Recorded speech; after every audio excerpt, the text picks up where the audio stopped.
हरियाणा कला परिषद द्वारा विभिन्न सांस्कृतिक गतिविधियों के माध्यम से प्रदेश की संस्कृति को विस्तार देने के लिए कार्य किए जा रहे हैं। अलग अलग विधाओं से संबंधित कार्यक्रमों के आयोजनों से कला परिषद निरंतर कला और कलाकारों के हित में कार्य करती रही है, लेकिन पुरानी पद्धति को छोड़कर वर्तमान से हरियाणा कला परिषद के कार्यों में नवीनता लाकर नए ढंग से सांस्कृतिक गतिविधियों का आयोजन किया जाएगा।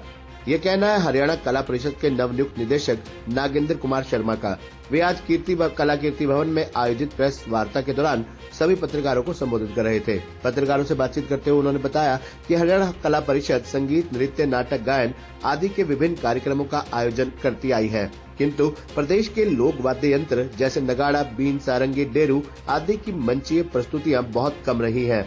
लोक वाद्य यंत्र बजाने वाले कलाकारों को स्वागत दल के रूप में ही पहचान मिली है। वर्तमान से कला परिषद की कार्यप्रणाली में लोक वाद्य यंत्र दलों की मंचीय प्रस्तुतियां करवाई जानी शामिल की जाएंगी, जिसमें प्रदेश के लोक वाद्य यंत्र कलाकार अन्य कलाकारों की भांति मंच पर अपनी प्रस्तुतियां देंगे। इसके अलावा शास्त्रीय विधाओं के भी कार्यक्रमों का आयोजन किया जाएगा, जिनमें शास्त्रीय नृत्य, शास्त्रीय संगीत आदि की प्रस्तुतियां दी जाएंगी। इससे न केवल प्रदेश के लोगों को शास्त्रीय विधाओं की जानकारी मिलेगी, बल्कि युवा पीढ़ी का शास्त्रीय विधाओं में रुझान भी पैदा होगा। उन्होंने कहा कि कोरोना महामारी के दौरान हरियाणा कला परिषद अम्बाला मंडल द्वारा कला यात्रा कार्यक्रम प्रारंभ किया गया था, जिसमें कलाकारों ने गांव-गांव जाकर अपनी प्रस्तुतियां दी थी। उसी तर्ज पर पुनः कला यात्रा कार्यक्रम शुरू किया जाएगा तथा प्रदेश के कलाकारों को जन जन तक अपनी प्रतिभा पहुंचाने का मौका मिलेगा।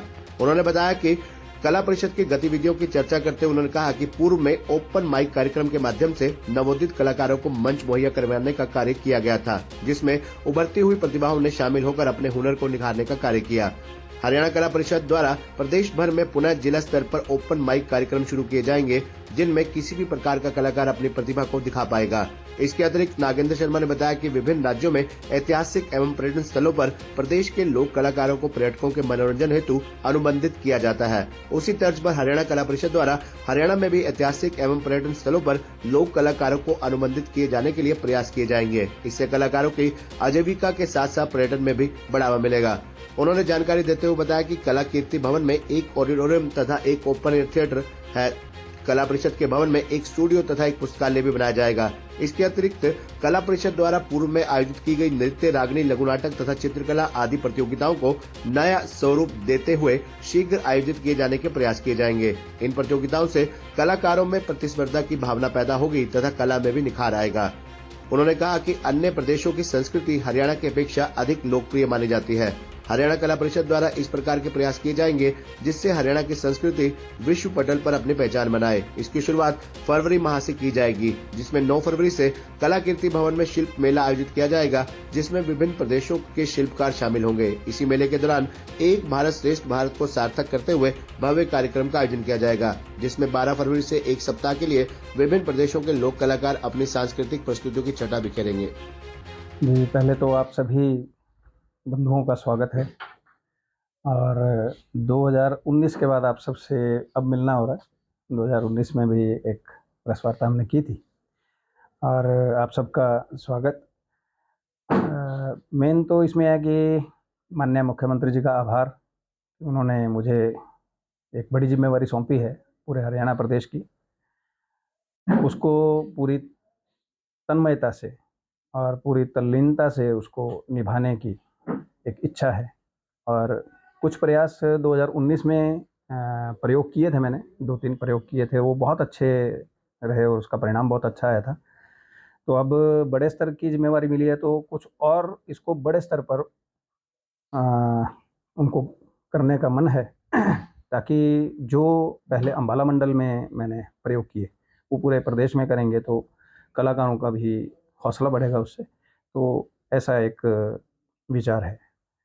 तो उसमें कुछ चीज़ें ऐसी हैं कि जैसे हमारी कुछ विधाएं ऐसी हैं, लोक संगीत है, लोक नृत्य है, इनको तो मंच मिलता रहता है। जो हमारे वाद्य यंत्र हैं उनकी प्रस्तुतियों को मंच कम मिलता है। तो उन वाद्य यंत्रों में जैसे डेरू है, सारंगी है, बीन है, तो ऐसे कुछ हमारे जो पारंपरिक वाद्य यंत्र हैं तो उनको मंच मिले। नहीं तो ज़्यादातर क्या है कि भी उनका प्रयोग होता है कि भाई किसी का स्वागत करना है तो स्वागत दल के रूप में उनको खड़ा कर दिया। उनको मंच पर लेके आने की आवश्यकता है, तो वो एक प्रयास किया जाएगा। दूसरा एक मन में विचार है कि जो हमारे ऐतिहासिक पर्यटन स्थल हैं उनमें पाक्षिक या मासिक कुछ ऐसी सांस्कृतिक प्रस्तुतियां वहाँ पर सुचारू रूप से शुरू करें। उससे दो चीज़ें होंगी कि एक तो कलाकारों को काम मिलेगा, दूसरा क्या है कि पर्यटन का जो है वो भी विस्तार होगा। और इसी प्रकार जो विधाएं लुप्त होने के उस पर रहती हैं कि भाई ये विधा लुप्त हो रही हैं, ऐसा हो रहा है, तो हालांकि पिछले वर्षों में बहुत प्रयास किया गया और हम देखते भी हैं कि हरियाणवी लोक नृत्य तो पूरा बस गया और उसका विस्तार बहुत अच्छा हो गया। हरियाणवी लोक संगीत का वो भी उभर कर धीरे धीरे आ रहा है। तो जो विधाएं ऐसी हैं जो कुछ पीछे छूट गई हैं उनका संरक्षण संवर्धन करना वो किया जाएगा। और एक चीज़ मैं देखता हूँ, शास्त्रीय लोक नृत्य, अपना शास्त्रीय नृत्य और शास्त्रीय संगीत हरियाणा में हम देखें तो अभी उसके लिए बहुत स्कोप, उसकी हम कार्यशालाएं करेंगे, प्रस्तुतियां करवाएंगे, तो उसको भी हम आगे बढ़ाने का प्रयास करेंगे। ऐसे ही ललित कला है, ललित कला को भी हम थोड़ा सा और बढ़ाकर मुखर रूप में आगे लेके आना चाहते हैं। और धीरे धीरे अभी जैसे एक और मुख्यमंत्री जी का बहुत ही दिल से धन्यवाद है कि जो उन्होंने पेंशन का, कलाकारों की जो पेंशन का जो अनाउंस किया है, उसके लिए बहुत दिल से धन्यवाद। इस चीज़ की बहुत ज़रूरत थी, कलाकारों का हौसला बढ़ता है इससे। और कुछ जो अवार्ड हैं वो ऊपर के जो कला संस्कृति विभाग है उसकी तरफ से दिए ही जाते हैं। और एक हमने खुला मंच का प्रयोग किया था कोरोना काल में, तो कोरोना काल में वो जो हमने प्रयोग किया वो भी बहुत सक्सेसफुल हुआ था। तो उसको अब पूरे प्रदेश में जिला स्तर पर खुला मंच के कार्यक्रम किए जाएंगे। वो सिर्फ उन कलाकारों के लिए विशेष रूप से बनाया जाएगा जिनको कहीं मंच नहीं मिलता या जिनके मन में झिझक है कि भाई आगे जाना है तो पहला एक प्रयोग किया जाए, तो वो उनके लिए खुला मंच बनाया गया है। खुला मंच में वो आएँ, अपनी प्रस्तुतियाँ दें और उस माध्यम से वो धीरे धीरे आगे बढ़ें। तो इस प्रकार के कुछ विचार हैं जी। सर, जो कलाकार है, आप जो कलाकार है, अगली जो पीढ़ी है जी वो नई कलाकारी में है जी, तो उनको साथ जोड़ने में आपका किस तरह से मतलब कदम उठा रही है? हाँ, उसमें हमने जो हम कार्यशालाएं लगाते हैं विद्यालयों में या महाविद्यालयों में लगाते हैं, यूनिवर्सिटीज़ में लगाते हैं, उससे अगर हम देखेंगे तो बहुत फ़र्क आया है इस चीज़ से। नई जो पीढ़ी है वो उसको एडॉप्ट कर रही है, लोग इसको करियर भी बना रहे हैं। एक और विचार हमने माननीय मुख्यमंत्री जी के सामने रखना है, अभी वो रखा नहीं है, कि जो हमारे यूनिवर्सिटीज़ हैं उसमें पाठ्यक्रम के रूप में इस चीज़ को शामिल किया जाए। उससे क्या है कि जब ये पाठ्यक्रम में शामिल होगा, क्योंकि अब हम म्यूज़िक सब्जेक्ट देखते हैं लेकिन डांस और ड्रामा का सब्जेक्ट शायद अभी पीछे छूट गया हमारे यहाँ पे, तो उसको जितना जल्दी हम लागू करेंगे तो जो इन विधाओं में बाहर की यूनिवर्सिटी से स्टडी करके इन विधाओं में काम कर रहे हैं, एक तो उनको हौसला मिलता है और फिर जब इनको एक पाठ्यक्रम के रूप में शामिल कर देंगे तो नेचुरल सी बात है कि भाई नई पीढ़ी इसको अडॉप्ट करेगी।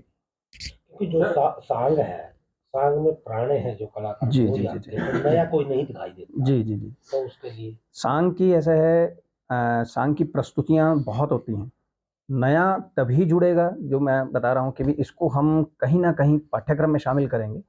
तो जैसे ड्रामा डिपार्टमेंट है, ड्रामा डिपार्टमेंट का पार्ट है सांग, तो उसके तहत जब इस चीज़ को पढ़ाया जाएगा, समझाया जाएगा, सिखाया जाएगा, तो नेचुरल सी बात है कि भी जो नई पीढ़ी है वो इससे जुड़ेगी, सीखेगी और इसमें आगे करियर बनाएगी। ऐसी योजना भी बनाई जाएगी जिससे कि उनको रोजगार मिल सके, क्योंकि बहुत से कलाकार ऐसे हैं जो बहुत मुश्किल भरा जीवन उनका है। बिल्कुल, मैंने वो बताया ना जी, पाठ्यक्रम अगर बन गया तो जिन लोगों ने इस चीज़ में महारत हासिल की है उनको जॉब मिलेगी, क्योंकि कितने स्कूलों और कितने यूनिवर्सिटीज़ में उनको पढ़ाने के लिए ज़रूरत पड़ेगी।